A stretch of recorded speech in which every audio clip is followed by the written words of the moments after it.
नमस्कार दोस्तों, आप सबका एक बार फिर से अभिनंदन, एक बार फिर से स्वागत ध्यान पंजाब के इस रात्रि के ध्यान ज्ञान सत्र में।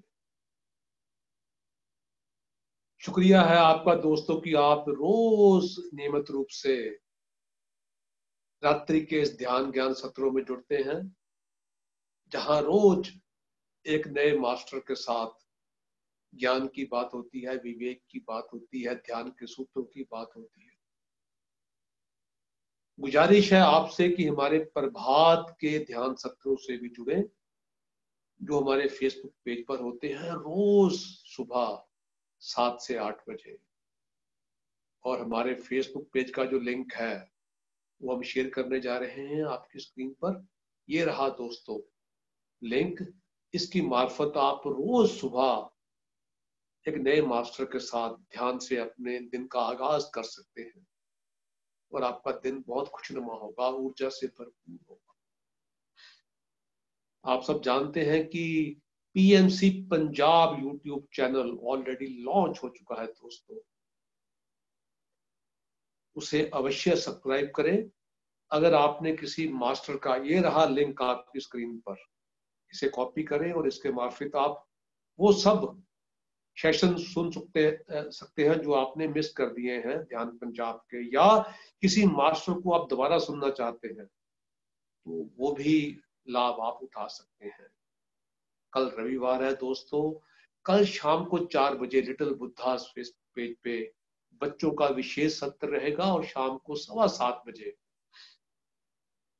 जूम लिंक पर विद्यार्थियों का और टीनेजर्स का, जो है युवाओं का, एक विशेष सत्र रहेगा। दोनों सत्र आप अपने बच्चों को अवश्य बोलें, उनको ज्वाइन करें और लाभ उठाएं इसका।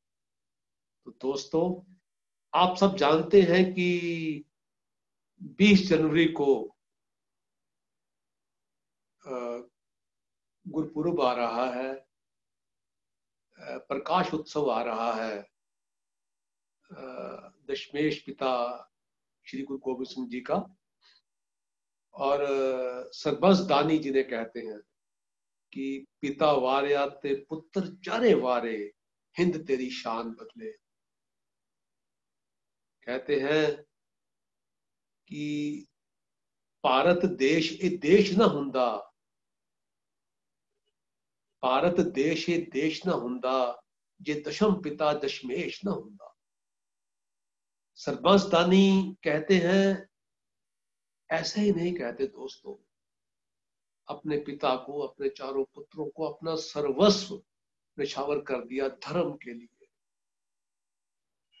और ध्यान पंजाब आज से लेके 20 तारीख तक 5 दिनों के लिए इस महापर्व को, इस महा उत्सव को मनाने जा रहा है।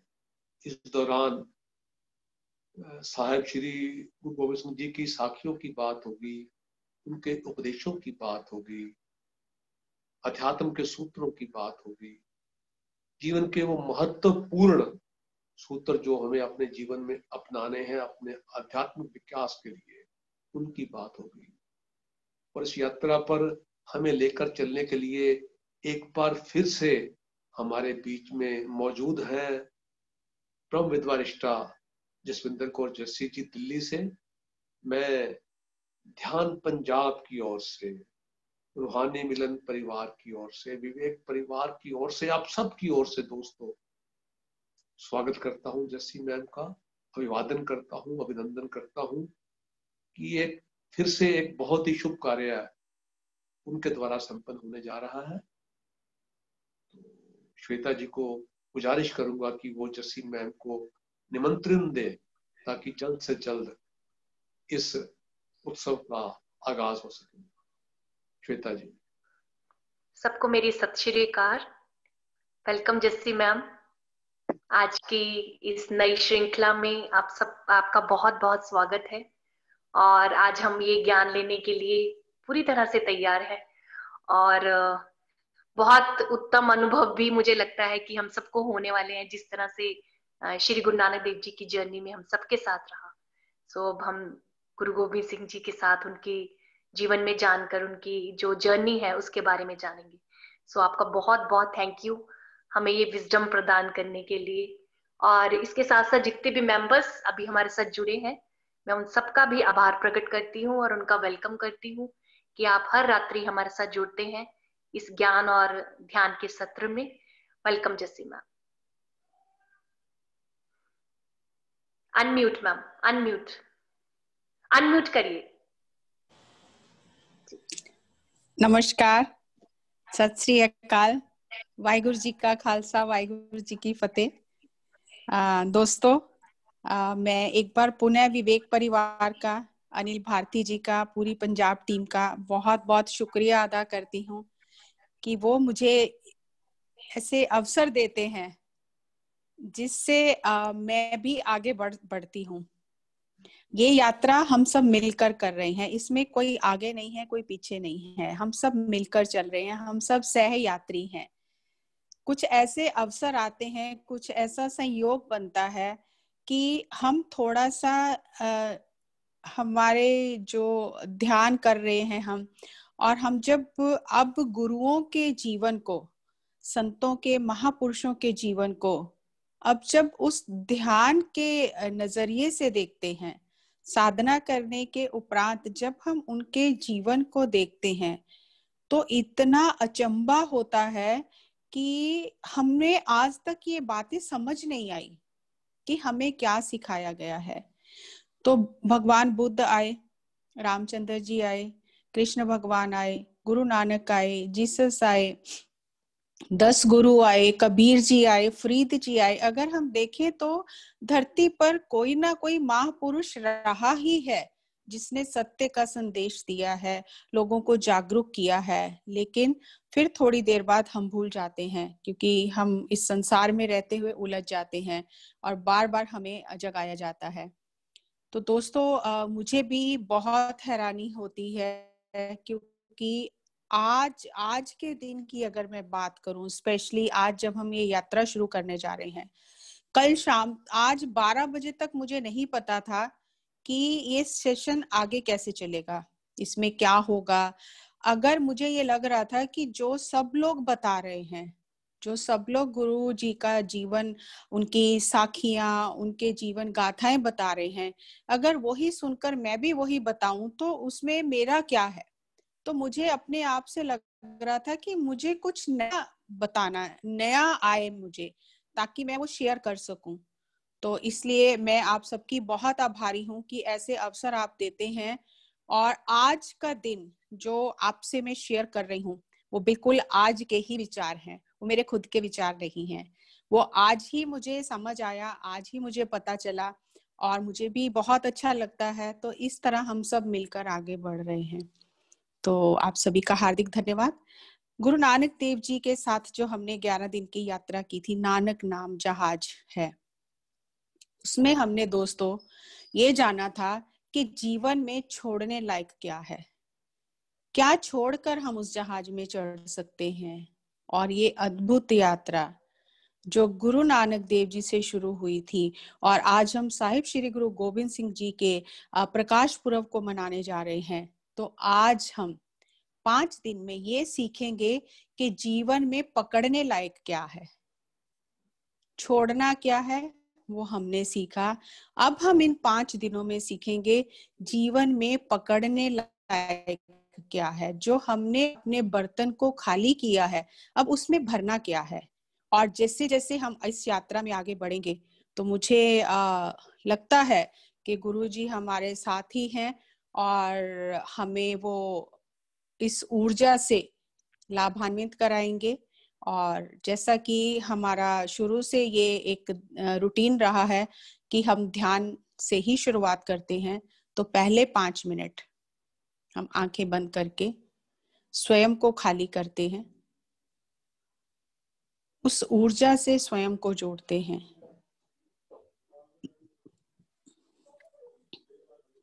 इतने महान गुरु जिन्होंने हमें जीवन जीना सिखाया, जिन्होंने हमें जीवन जीने के सूत्र दिए, बार बार हमें ये कहा कि हे मनुष्य, ये मनुष्य जीवन बहुत अनमोल है। कई योनियों के बाद तुझे ये जीवन प्राप्त हुआ है। ये जीवन व्यर्थ ना गवा।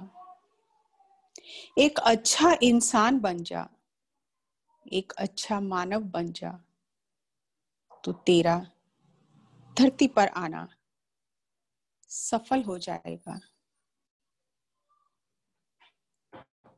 स्वयं को जान ले, स्वयं के भीतर की यात्रा कर। बाहर की यात्रा शरीर की यात्रा है, स्वयं के भीतर की यात्रा आत्मा की यात्रा है। शरीर की यात्रा की सीमा है, वो किसी एक लक्ष्य पर जाकर समाप्त हो जाती है, लेकिन आत्मा की यात्रा निरंतर चलती रहती है। आत्मा निरंतर विकास करती रहती है।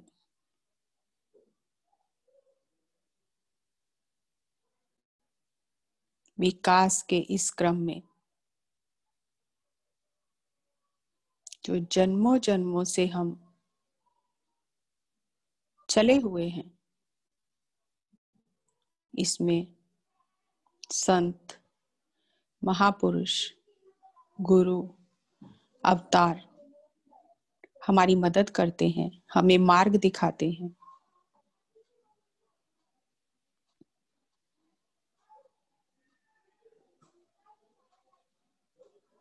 उस मार्ग पर चलकर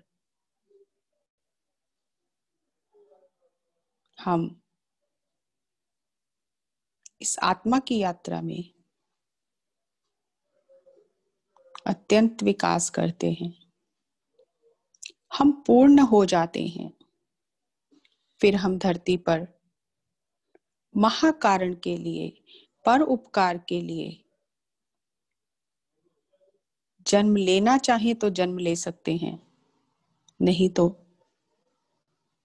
यात्रा तो पूर्ण हो जाती है और उच्च लोकों में आत्मा सीखती रहती है।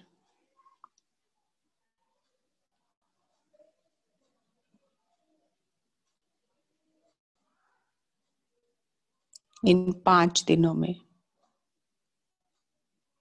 हम गुरु जी के जीवन से, दशमेश पिताजी की शिक्षाओं से, उनके उपदेशों से, उनकी जीवन गाथा से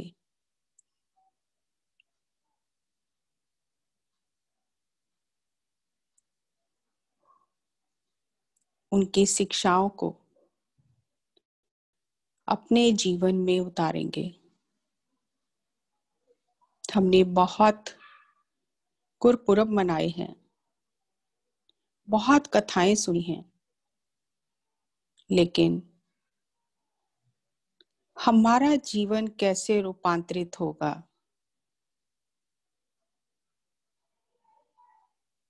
हम कब उस अवस्था को प्राप्त करेंगे, हम कब पूर्ण होंगे, इन 5 दिनों में हम इस बात पर विचार करेंगे और महान ज्ञान के सागर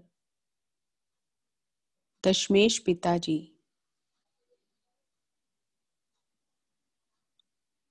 उस सागर से चंद बूंदें हमारे भीतर भी उतर जाएं, तो हमारा भी जीवन चमत्कारिक हो जाए।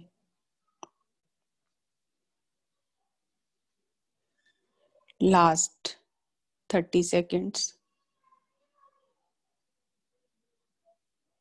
मन को खाली कर लें, सांसों के साथ रहे। साहिब श्री गुरु गोविंद सिंह जी, जिनके अनेक नाम हैं, सरबंस दानी पिता, दशमेश पिता, धर्म के रक्षक, बाजा वाले, फौजा वाले, मौजा वाले, चक्रा वाले, तीरा वाले, शमशीरा वाले, बाला प्रीतम, गोविंद राय, आपे गुरु चेला, उनका धरती पर आना किसी विशेष उद्देश्य के लिए और अपने उद्देश्य को पूर्ण करके सत्यलोक में चले जाना।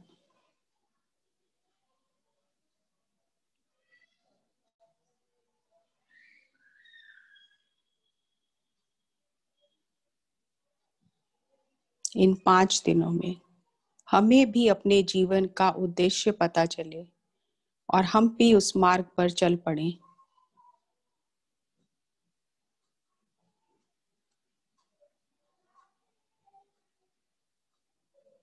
मन के विचारों से बाहर जाकर, विचारों को छोड़कर हम शून्य अवस्था में पहुंच जाएं, ताकि हम गुरु जी की शिक्षाओं को अपने भीतर उतार सकें। Last 10 seconds. 9, 8, 7, 6, 5, 4, 3, 2, 1, 0। धीरे धीरे अपने हाथों को खोलकर अपनी आंखों पर रखें 5 सेकंड के लिए। 5, 4, 3, 2, 1, 0। अपनी हथेलियों के बीच में ही अपनी आंखें खोलकर ध्यान से बाहर आ जाएं। Give a big clap for meditation. Thank you, thank you, thank you. दोस्तों, सत्र की शुरुआत करते हैं साहिब श्री गुरु गोबिंद सिंह जी की वाणी विचित्र नाटक में गुरु गोबिंद सिंह जी ने अपनी आत्मकथा लिखी है कि मैंने धरती पर अवतार किस लिए लिया, क्या उद्देश्य था धरती पर आने का। उस अकाल पुरख ने, उस परम परमात्मा ने मुझे धरती पर किस कार्य के लिए भेजा। उन्होंने स्वयं अपनी आत्मकथा में लिखा है, मैं हूं परम पुरख को दासा, देखन आयो जगत तमाशा। मैं उस अकाल पुरख का, उस परम पुरख का सेवक हूं, उसका दास हूं और इस धरती पर ये जगत का तमाशा देखने आया हूं। उन्होंने अपने पूरे जीवन में जो जो करना था वो सब किया, लेकिन हर चीज से निर्लिप्त रहे। जब जब जो जो करने की आवश्यकता थी समय अनुसार, वो सब उन्होंने किया, लेकिन इस पूरे प्रपंच को एक तमाशे की तरह देखा, किसी भी चीज में लिप्त नहीं हुए। उन्होंने अपनी कथा में लिखा है कि मैं हेमकूट पर्वत पर तपस्या कर रहा था, मैं उस परमात्मा की भक्ति में लीन था। तब परमात्मा ने मुझे आदेश दिया कि आप जाकर मातलोक में गुरु नानक की गद्दी के जो 9वें गुरु हैं, गुरु तेग बहादुर जी और माता गुजरी जी, उनके घर में अवतरित होकर धरती पर जाकर दुष्टों का विनाश करो, धर्म की स्थापना करो और संतों का उद्धार करो। श्री गुरु गोबिंद सिंह जी ने कहा कि इसी उद्देश्य के लिए मैंने धरती पर जन्म लिया और उस कार्य को करना आरंभ कर दिया। उन्होंने ये कहा कि मुझे परमेश्वर ना समझो, मैं परमेश्वर का सेवक हूं। परमेश्वर अकाल पुरख उसने मुझे अपना पुत्र बनाकर धरती पर भेजा है। मेरा धरती पर आने का बिल्कुल भी चित नहीं था, मन नहीं था, लेकिन मुझे परम पुरख अकाल पुरख ने कहा, मैं अपना सुत तोहे निवाजा, पंथ प्रचुर करबे को साजा, जहां तहां ते धर्म बिथारो, दुष्ट दोखियन पकड़ पछाड़ो। मैं तुम्हें अपना पुत्र बनाकर धरती पर भेज रहा हूं। जाकर दुष्टों का विनाश करो, धर्म की स्थापना करो और संतों का उद्धार करो। साहिब श्री गुरु गोबिंद सिंह जी ने पटना में गुरु तेग बहादुर जी के घर में अवतार लिया। 5 जनवरी 1667 पटना में अवतार लिया और 21 अक्टूबर 1708 को नांदेड़ में इस 5 भौतिक शरीर के साथ ही सत्यलोक चले गए। उन्होंने 32 साल 10 महीने 26 दिन गुरु नानक की गद्दी संभाली। उनके पिता साहिब श्री गुरु तेग बहादुर जी जो 9वें गुरु थे और माता गुजरी जी थी। उनकी पत्नी माता जीत कौर जी, माता सुंदर कौर जी, माता साहिब कौर जी थी। उनके 4 सुपुत्र थे, बाबा अजीत सिंह जी, बाबा जुझार सिंह जी, बाबा जोरावर सिंह जी, बाबा फतेह सिंह जी। जब साहिब श्री गुरु गोबिंद सिंह जी ने धरती पर अवतार लिया, उनके अवतार धारण से पहले पिता गुरु तेग बहादुर जी और माता गुजरी जी ने 26 साल 9 महीने 13 दिन घोर तपस्या की। उस तपस्या से प्रसन्न होकर परमात्मा ने साहिब श्री गुरु गोबिंद सिंह जी को उनके घर अवतरित होने के लिए कहा। साहिब श्री गुरु गोबिंद सिंह जी का पूर्व जन्म का जो नाम था दुष्ट दमन कहा जाता है। दुष्ट दमन साहिब श्री गुरु गोबिंद सिंह जी ने माता गुजरी जी की कोख से जन्म लिया। जिस समय साहिब श्री गुरु गोबिंद सिंह जी का प्रकाश हुआ, उस समय हालात जो धरती पर, संसार पर, जो भारतवर्ष में, हिंदुस्तान के हालात बहुत ही बिगड़े हुए थे। मुगलों का राज था, औरंगजेब का राज था और औरंगजेब हिंदुओं पर बहुत अत्याचार कर रहा था और उसने ये घोषणा कर दी थी कि कोई हिंदू शस्त्र नहीं पहन सकता, कोई हिंदू घोड़े की सवारी नहीं कर सकता, कोई हिंदू कविता का उच्चारण नहीं कर सकता, कोई हिंदू किसी सरकारी ओहदे पर नहीं बैठ सकता, कोई हिंदू किसी पूजा पाठ नहीं कर सकता, आरती नहीं कर सकता, प्रार्थना नहीं कर सकता। मंदिर तोड़ दिए गए और हिंदुओं के जो जनेऊ थे वो उतार दिए गए और लोगों का धर्म परिवर्तन करना शुरू किया कि पूरी धरती पर एक ही धर्म होगा, वो होगा मुस्लिम धर्म, और कोई धर्म नहीं रहेगा। तो बहुत ही जब अत्याचार हुआ, लोग बहुत ही दुखी हो गए, तब उस समय जो कश्मीर के पंडित थे उन्हें कोई उपाय हाथ नहीं आ रहा था, कोई उपाय समझ नहीं आ रहा था, तो उन्होंने गुरु तेग बहादुर जी के दरबार में आकर पुकार की। जब साहिब श्री गुरु गोबिंद सिंह जी का अवतार हुआ पटना में, उस समय एक मुस्लिम फकीर जिसे भीखन शाह नाम से जाना जाता है, वह अंबाला के पास अपने आश्रम में नमाज पढ़ रहा था सुबह की। और जब नमाज में वो सिजदा करने उसने किया, पूर्व की ओर सिजदा किया, तो उसके मुरीद जो थे, उसके जो शिष्य थे, उन्होंने पूछा कि पीर जी आज आपने पूर्व की ओर सिजदा क्यों किया है? तो पीर ने कहा कि आज मैंने आकाश मार्ग से एक प्रकाश पुंज पटने की ओर उतरता हुआ देखा है, हम सब उनके दर्शन के लिए जाते हैं।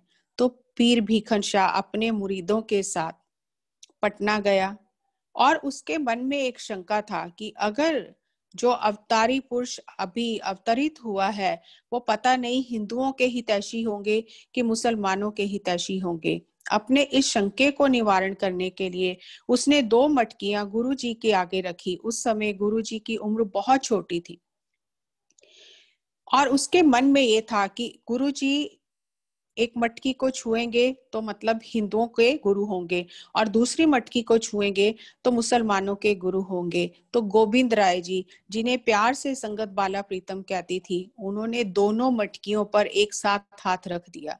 तो पीर भीखन शाह का जो संदेह था वो निवृत्त हो गया कि ये सबके साझे हैं। यहाँ हमें एक बात समझ लेनी बहुत जरूरी है कि जो सिख है वो सिख वेशभूषा से या सिख परिवार में जन्म लेने से सिख नहीं है। जो गुरु की शिक्षा पर चलता है, जो गुरु के सिद्धांतों पर चलता है, जो गुरु के उपदेश पर चलता है, जो गुरु की आज्ञा का पालन करता है, चाहे वो हिंदू हो, चाहे वो मुसलमान हो, चाहे वो ईसाई हो, वो सभी गुरु के सिख हैं। उस समय 9 गुरु हो चुके थे।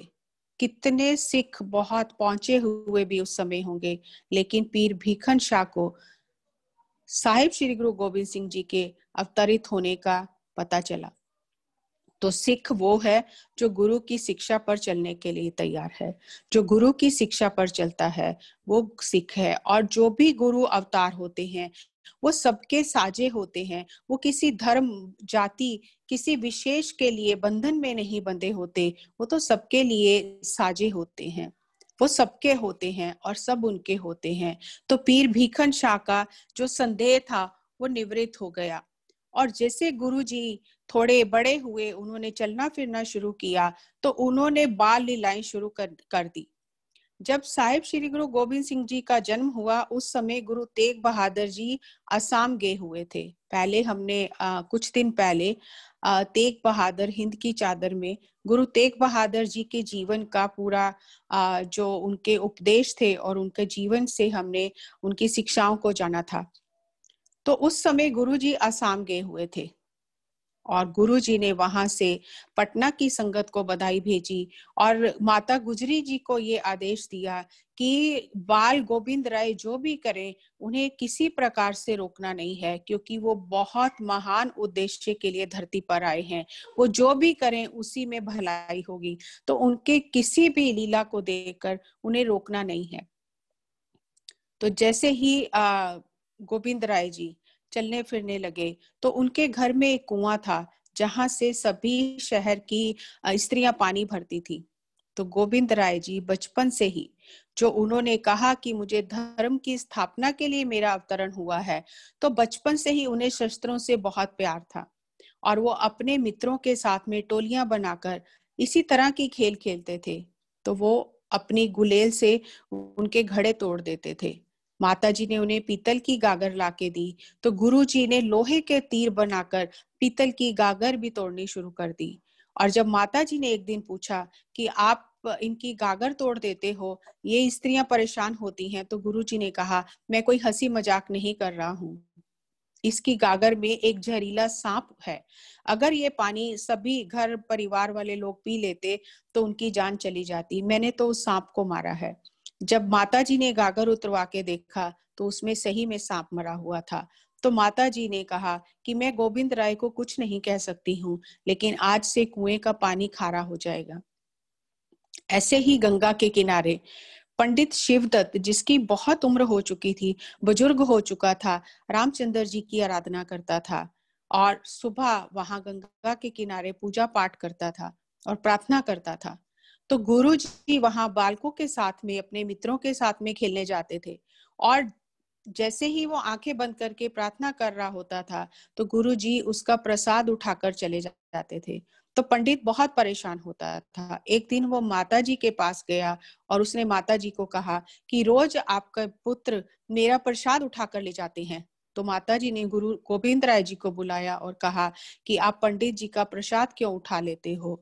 तो गोविंद राय जी ने मुस्कुराते हुए कहा, माता जी, रोज तो पंडित जी मुझे बुलाते हैं कि आकर भोग लगाओ और फिर आकर शिकायत करते हैं कि मैं उनका प्रसाद खा जाता हूँ। तो पंडित शिवदत्त ने कहा, मैंने तो आपको कभी नहीं बुलाया, मैं तो रामचंद्र जी की आराधना करता हूँ। तो उस समय बाल गोविंद राय जी ने पंडित शिवदत्त को राम रूप में दर्शन दिए। तो ये बात पूरे पटना में फैल गई कि गोविंद राय जी परमात्मा का रूप हैं। वहां पर फतेहचंद मैनी नाम से एक राजा था। उस राजा के घर में औलाद नहीं थी, तो राजा ने जाकर पंडित शिवदत्त को कहा कि आप कुछ ऐसा उपाय करो, मेरे घर में औलाद हो। तो पंडित शिवदत्त ने कहा कि आप गोविंद राय जी का ध्यान धरो, गोविंद राय जी को याद करो मन में, आपकी कामना वही पूरी कर सकते हैं। तो राजा रानी सुबह उठकर गोविंद राय जी के चरणों का ध्यान करने लगे, और जब उनका प्रेम इतना प्रगाढ़ हो गया कि उन्हें गोविंद राय जी के बिना और कुछ याद ही नहीं रहा, तो एक दिन गोविंद राय जी जाकर सुबह सुबह रानी की गोद में बैठ गए। रानी तो ध्यान में मग्न थी और कहा, माँ मुझे भूख लगी है। जब दूसरी बार कहा, माँ मुझे भूख लगी है, तो रानी ने नेत्र खोले और देखा कि गोविंद राय जी उसकी गोद में बैठे हैं। तो रानी ने गोविंद राय जी से कहा, मेरी मनसा है, मेरे मन की इच्छा है कि आप जैसा पुत्र मेरे गोद में खेले। तो गुरुजी ने हंसते हुए कहा कि मेरे जैसा तो मैं ही हूँ, मेरे जैसा और कोई नहीं है। आज से मैं ही आपका पुत्र हूँ, आप मुझे ही अपना पुत्र समझो। तो उस दिन से उन्होंने राजा की जो रानी थी उसे माँ का दर्जा दिया, और उस माँ के दर्जे को जब तक उनका जीवन रहा उसे पूर्ण तरह से निभाया। एक बार गंगा में खेलते हुए गुरुजी का सोने का कंगन गंगा में गिर गया। जब माता गुजरी जी को पता चला तो वो अपने भाई कृपाल चंद जी के साथ, जो गोविंद राय जी के मामा जी थे, वो गंगा के किनारे गए और उन्होंने पूछा, बेटा बताओ कहाँ पर आपका कंगन गिरा है, तो किसी गोताखोर को डुबकी लगवाकर हम कंगन निकलवा लेते हैं। तो गोविंद राय जी ने दूसरा कंगन भी उतार कर फेंक दिया और कहा, यहाँ पर गिरा है। तो माता जी को पता चल गया कि गोविंद राय जी निर्मोह हैं, इन्हें संसार की इन चीजों से कोई मोह नहीं है। एक बार वहां पटना में एक नवाब था, और उस समय की ये रिवाज था कि जब भी कोई नवाब की सवारी निकलती थी तो सब लोग सलाम करते थे। तो जो उसके आगे सिपाही जा रहे थे वो बताते हुए जा रहे थे कि नवाब जी की शाही सवारी जा रही है, सब लोग सलाम करो। तो गोविंद राय जी, जिनकी उम्र अभी 4 वर्ष भी नहीं थी, उन्होंने अपने मित्रों को कहा कि मेरा तो जन्म हुआ है इन दुष्टों का विनाश करने के लिए, हम इनको सलाम नहीं करेंगे। तो गोविंद राय जी अपने मित्रों के साथ उसके सामने खड़े हो गए और उसे मुंह चिढ़ाने लगे, और छोटी छोटी टोलियां बनाकर अपने मित्रों को युद्ध का प्रशिक्षण देते थे। हथियारों से, शस्त्रों से उन्हें शुरू से ही प्रेम था। जब औरंगजेब का जुल्म बहुत बढ़ गया था और जो कश्मीरी पंडित थे उन्होंने गुरु तेग बहादुर जी के आगे फरियाद की, तो उस समय गुरु तेग बहादुर जी सोच में जब थे तो गोविंद राय जी ने आकर पूछा। उस समय आसाम से जब गुरु तेग बहादुर जी वापस आए और अपने परिवार को वो अनंतपुर साहब ले आए पटना से, और उन्होंने गोविंद राय जी की शिक्षा का, विद्या का, शास्त्र और शस्त्र विद्या का पूरा प्रबंध किया, और अनंतपुर में गोविंद राय जी की शिक्षा दीक्षा हुई। जब गोविंद राय जी की उम्र 9 वर्ष की थी तो पंडित जब फरियाद लेकर आए तो साहिब श्री गुरु तेग बहादुर जी को विचार में देखकर गोविंद राय जी ने पूछा कि आप इसलिए किस लिए इतना विचाराधीन हो। तो गुरु तेग बहादुर जी ने कहा कि ये संगत हमारे पास फरियादी आई है, औरंगजेब के जुल्मों की सताई हुई आई है, और इनके धर्म की रक्षा करने के लिए किसी सत्पुरुष को अपना बलिदान देना होगा। हम ये सोच रहे हैं कि कौन सत्पुरुष अपना बलिदान दे जिससे इनके धर्म की रक्षा हो सके। तो गोविंद राय जी, जिनकी उम्र उस समय मात्र 9 वर्ष की थी, उन्होंने अपने पिता से कहा कि आप ही अपना बलिदान देके इनके धर्म की रक्षा करो, आपसे बड़ा महापुरुष इस समय संसार पर और कौन है। तो ये बात सुनकर, गोविंद राय जी के ये वचन सुनकर सारी संगत हैरान हो गई कि 9 वर्ष की उम्र में वो अपने पिता को कह रहे हैं कि आप धर्म की रक्षा के लिए जाओ। जिस कार्य के लिए, जिस उद्देश्य के लिए उन्होंने अवतार धारण किया था, उस उद्देश्य की पूर्ति में लग गए।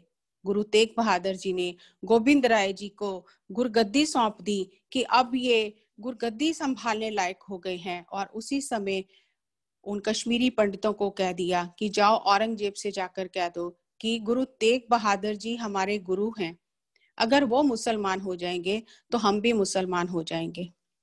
तो गुरु तेग बहादुर जी ने अपने शीश का चांदनी चौक में बलिदान दिया। और जब गुरु तेग बहादुर जी के शीश का बलिदान हुआ, उस समय औरंगजेब ने ये घोषणा कर दी थी कि कोई भी सिख गुरु जी के जो शरीर है उसको लेने अगर आएगा तो उसे भी उसी तरह से कष्ट दिया जाएगा। तो कोई भी गुरु जी के शरीर को संभालने के लिए वहां नहीं था।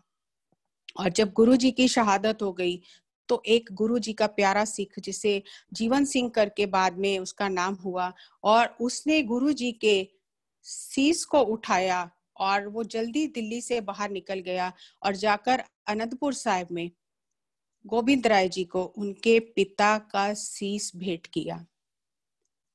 एक बार अपने भीतर जाकर सोच कर देखें, 9 वर्ष की उम्र में उन्हें अपने पिता का शीश मिला है जिसका उन्हें अंतिम संस्कार करना है।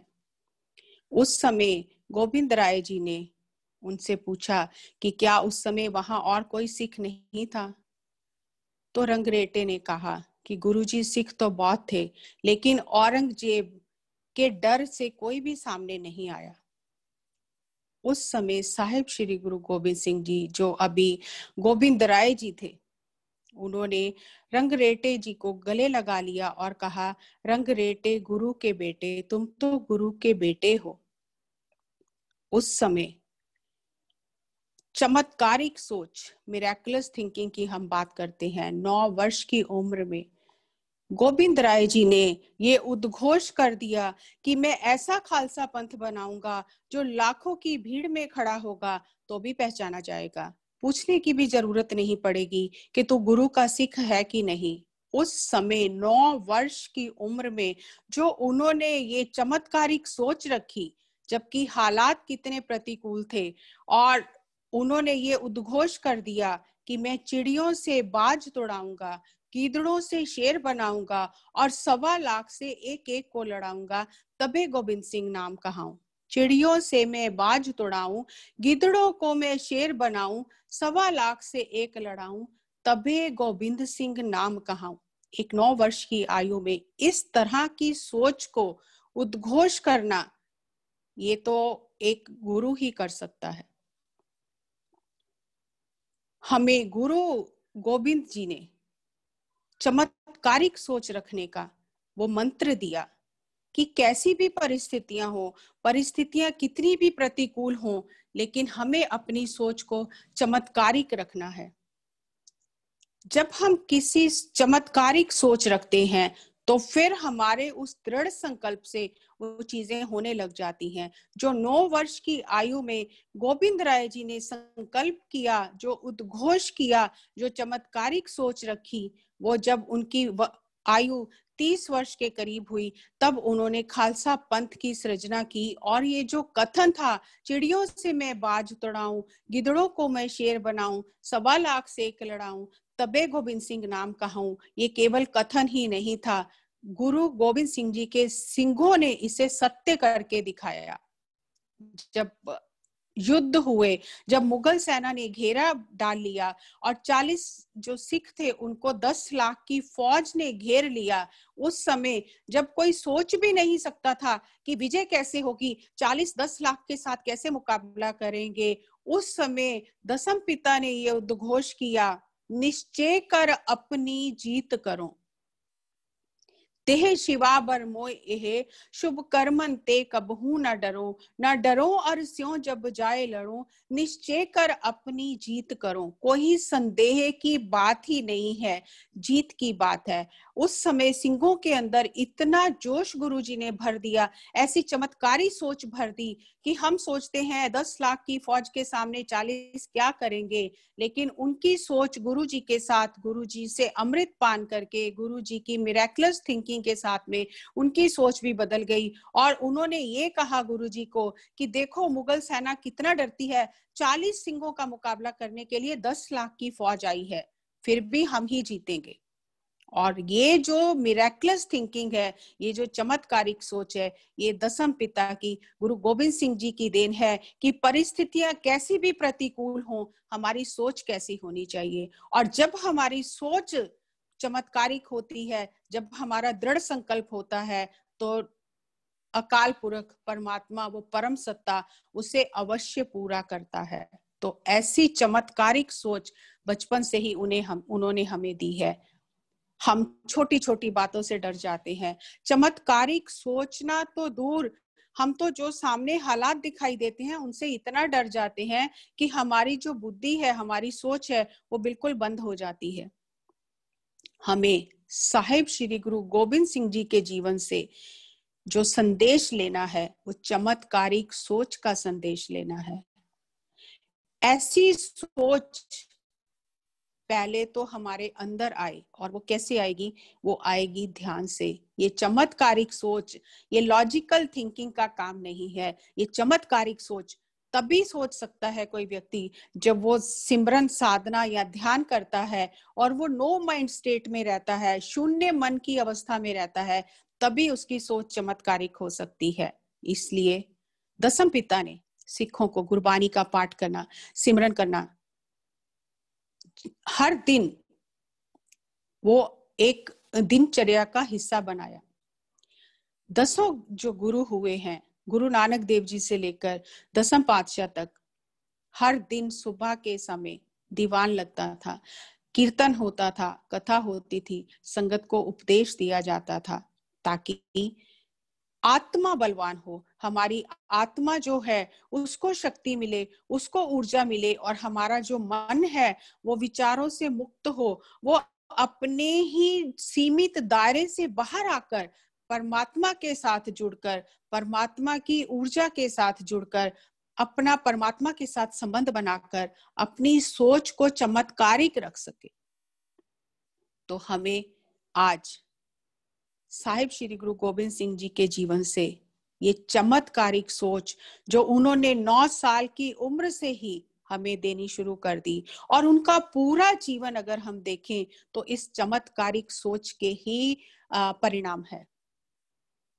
और उन्होंने सिखों में ऐसा जोश भर दिया, ऐसा दृढ़ विश्वास भर दिया, ऐसा दृढ़ निश्चय भर दिया कि अगर गुरु जी की सोच चमत्कारी थी तो उन सिखों की सोच भी चमत्कारिक हो गई।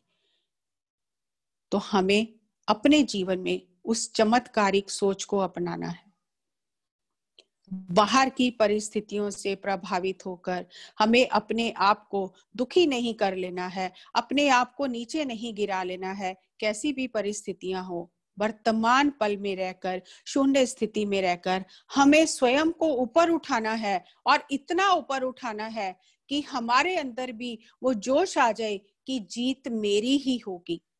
आज हमारी जो सेना है, अगर आपने थोड़ा भी उसके बारे में जाना हो तो आपने देखा होगा कि हर एक जो सेना है वहां पर बहुत बड़ा बड़ा शब्दों में लिखा होता है, देह शिवा बर मोहे एहे शुभ कर्मन ते कबहू न टरो। सेना गुरु जी की जो रणनीति थी आज भी उस रणनीति पर चलती है। जो गुरु जी ने हमें ये उद्घोष दिया, विजय घोष दिया, बोले सो निहाल, सत श्री अकाल, वाहिगुरु जी का खालसा, वाहिगुरु जी की फतेह। आज भी जब कोई जरूरत पड़ती है तो आज भी सेना इस उद्घोष के साथ में, इस विजय घोष के साथ में उस युद्ध को जीत लेती है। ये चमत्कारिक सोच जो साहिब श्री गुरु गोविंद सिंह जी ने हमें दी है, इन 5 दिनों में हमारे अंदर भी वो चमत्कारिक सोच आ जाए, हम भी उस ढंग से सोचना शुरू करें, हमारा भी दृढ़ संकल्प हो, ताकि हम भी अपने जीवन को सफल कर सकें। दोस्तों, आज अभी हम ध्यान में बैठेंगे और अपने भीतर से हर प्रकार के डर को, हर प्रकार की छोटी सोच को आज अलविदा कह देंगे। आज से हम भी अपनी सोच चमत्कारिक रखेंगे, चाहे कैसा भी हमारे साथ समय हो, कैसी भी परिस्थितियां हो, लेकिन हमें अपनी सोच को चमत्कारिक रखना है और ध्यान से अपनी आत्मशक्ति को जागृत करना है, ताकि हम भी वो सब पा सकें। हमारे साथ पहले की तरह स्वप्नपुरी जी, जिन्होंने नानक नाम जहाज में बहुत अद्भुत और सुंदर वाणी से, गुरबाणी से हमें ध्यान की गहराइयों में उतारा, आज भी वो हमारे साथ बने हुई हैं। साहिब श्री गुरु गोबिंद सिंह जी को याद करते हुए, उनकी गुरबानी के साथ हम ध्यान की गहराइयों में उतरेंगे। उनके जीवन से जो हमें संदेश उन्होंने दिया है कि निडर होकर जियो, निडर होकर मरो, ना डर डर के जियो, ना डर डर के मरो। तो हमें वो निडरता, वो चमत्कारिक सोच अपने भीतर उतारनी है। आंखें बंद कर लें, सांसों के साथ रहें। मैं हूं परम पुरख को दासा, देखन आयो जगत तमासा। हम भी अपने जीवन में जो भी हमारे आसपास घटित हो रहा है, जो भी हमारे जीवन में घटित हो रहा है, उसे एक तमाशे की भांति देखें।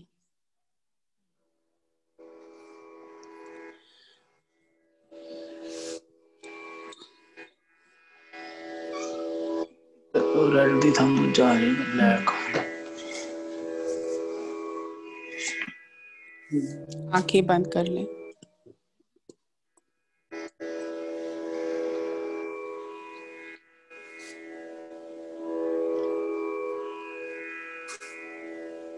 मैं हूँ परम पुरख को दासा,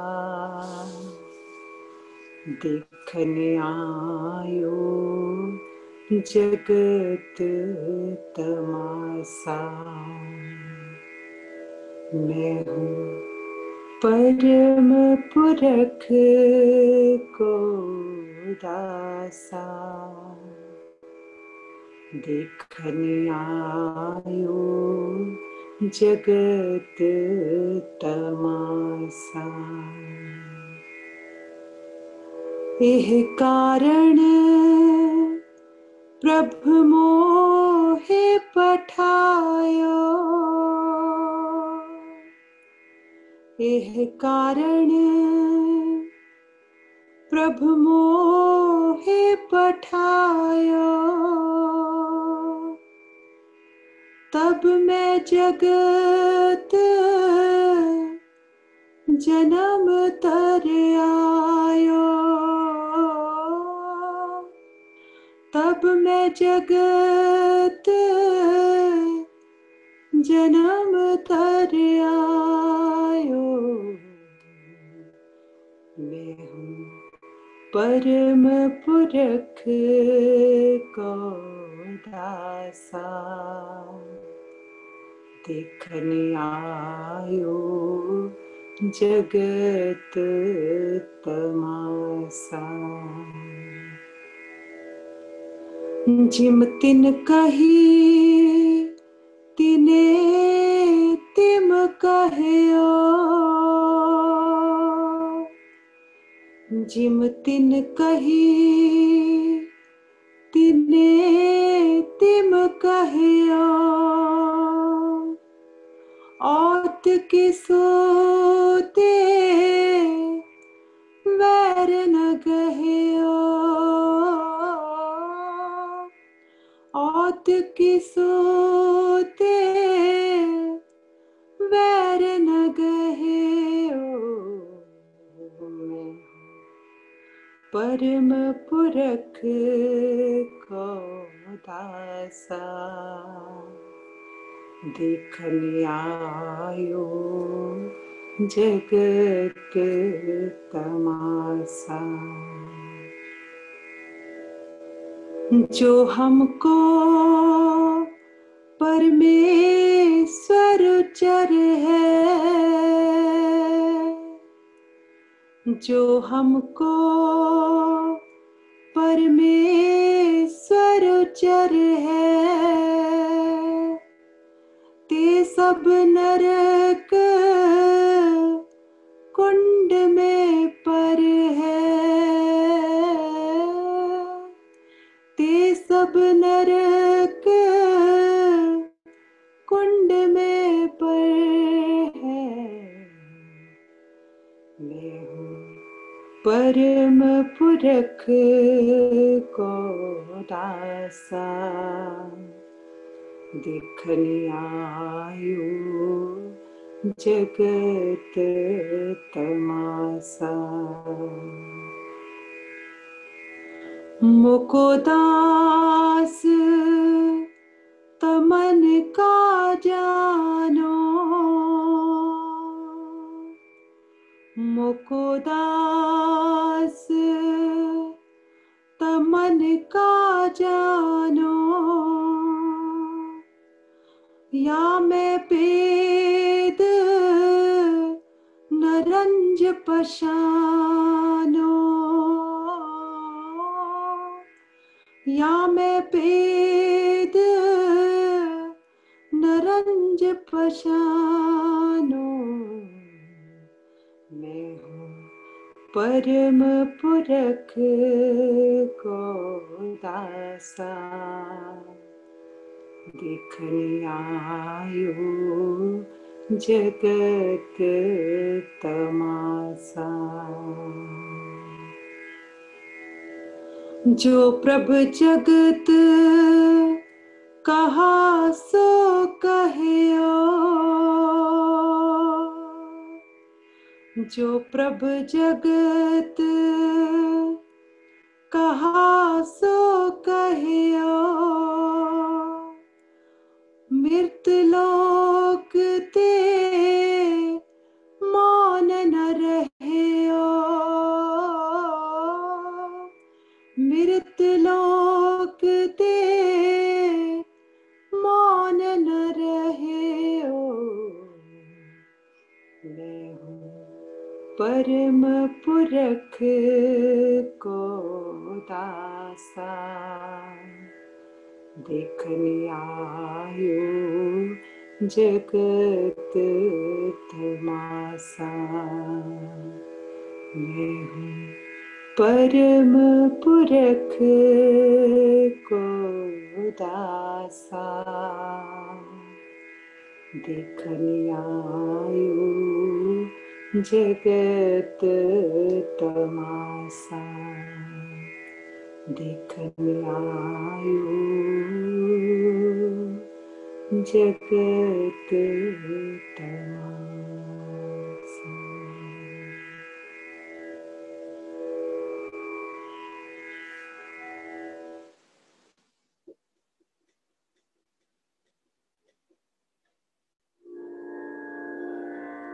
सांसों के साथ रहें।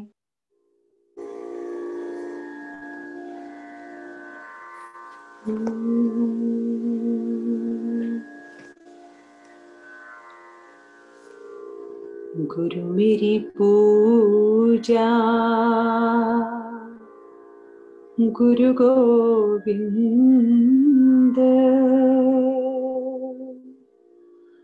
गुरु मेरा पार ब्रह्म, गुरु भगवंत,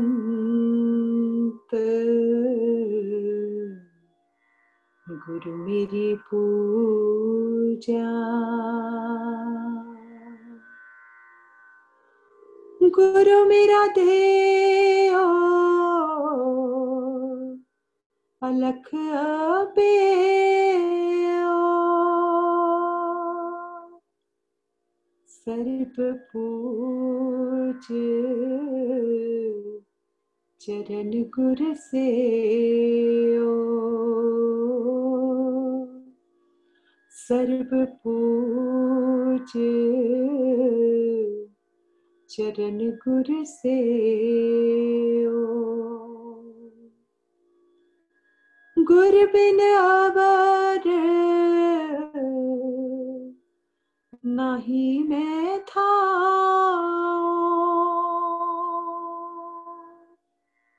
अनदिन जपो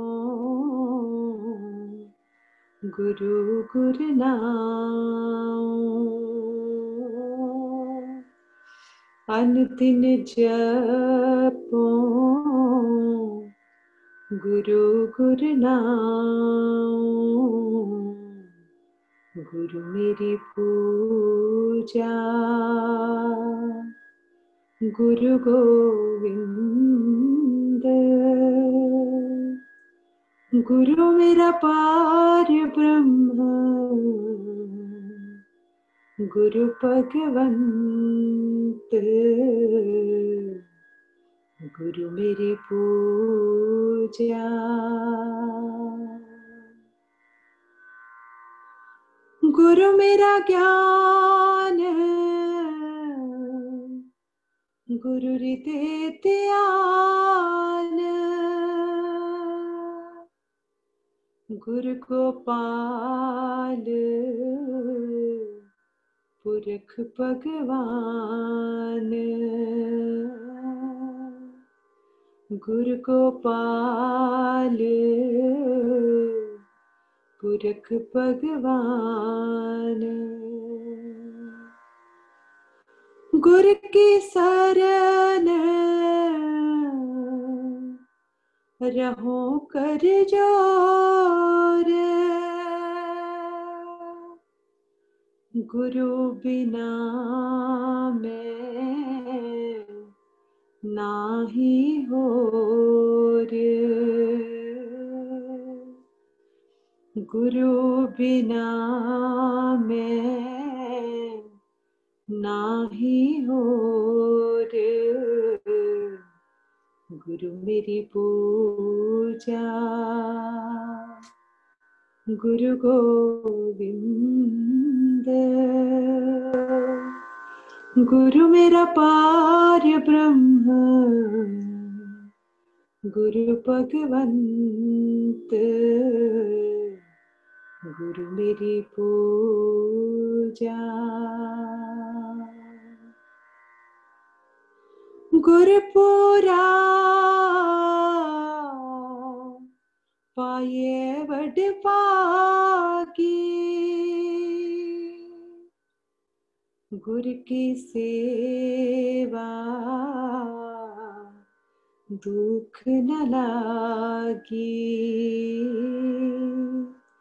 गुरु की सेवा दुख न लागी। गुरु का शब्द न मिटे कोई। गुरु नानक नानक हर सोई। गुरु नानक नानक हर सोई। गुरु मेरी पूजा गुरु गोविंद। गुरु मेरा पार ब्रह्म गुरु भगवंत। गुरु मेरी पूजा गुरु मेरी पूजा गुरु मेरी पूजा। आंखें बंद रखें। आती हुई सांस और जाती हुई सांस के साथ रहें।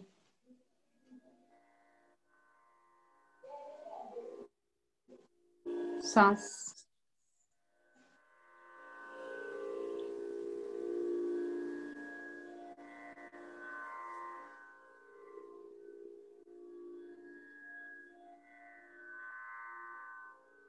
चमत्कारिक सांस। लेकिन जब हम सांसों के साथ जुड़ जाते हैं, जब मन सांसों के साथ एक होने लग जाता है, तभी वो चमत्कारिक सोच हमारे अंदर उत्पन्न होती है। हमारी सोच हमें या तो बिल्कुल पाताल में लेकर चली जाती है, और अगर हम मन को शून्य करना आरंभ करते हैं तो यही हमारी सोच हमें अध्यात्म की, आसमान की ऊंचाइयों में ले जाती है। हम अपने भीतर इस बात का निरीक्षण करें कि हमारी सोच कैसी है। अगर हमने साहिब श्री गुरु गोविंद सिंह जी से ये चमत्कारिक सोच, किस तरह से चमत्कारिक ढंग से सोचना है, किस तरह से निडर होकर जीना है और किस तरह से निडर होकर मृत्यु को पाना है, अगर हम गुरु जी से ये सीख लें तभी हमारा गुरुपुरब मनाया सफल है। मधुर संगीत के साथ मन को शून्य करें। शून्य मन ही चमत्कारिक सोच का भंडार है। शून्य मन चमत्कारिक सोच का खजाना है।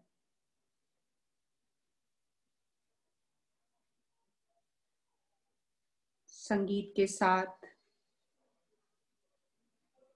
अपने ही भीतर गहरे उतरते जाएं। आज अपने भीतर से डर को, निम्न विचारों को, नकारात्मक विचारों को निकाल कर बाहर कर दें। हर सोच हमारी चमत्कारिक हो, तभी हमारा जीवन चमत्कारिक होगा।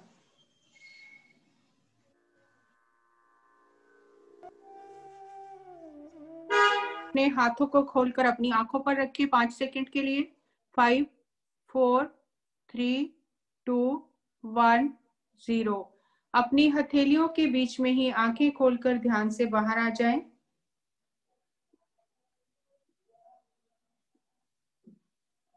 Give a big clap for meditation. Thank you, thank you, thank you. आप सभी का बहुत बहुत धन्यवाद।